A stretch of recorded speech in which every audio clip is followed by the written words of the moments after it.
A customer called me and told me they have low water pressure.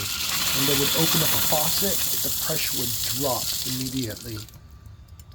I went out to do a troubleshooting and plumbing evaluation, and I determined that their water softener was clogged and causing the problem. So I bypassed the water softener.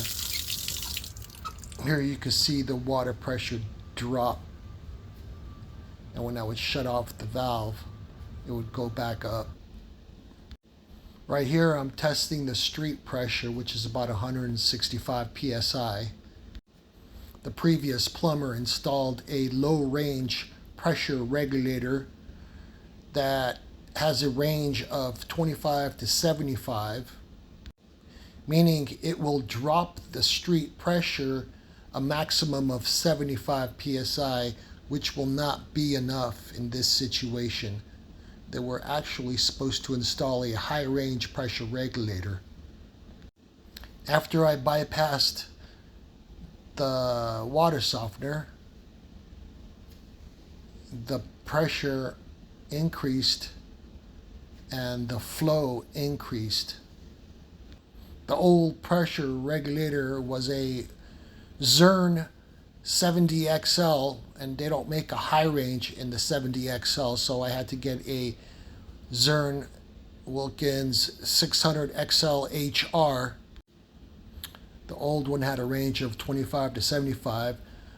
The high range has a range of 75 to 125, meaning it'll drop it down to a maximum of 125.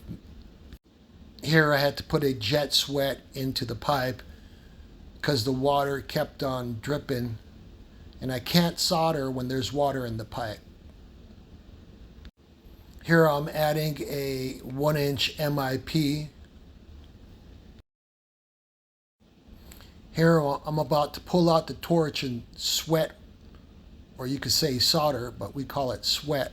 We're going to sweat that on, or solder that on to the pipe. And that's what it looks like after it's being soldered on there.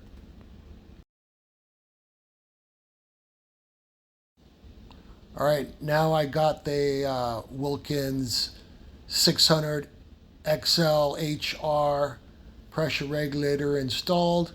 I'm making final adjustments to increase the pressure to 75 psi.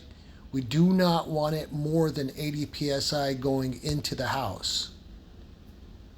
As you can see right now, it's 75.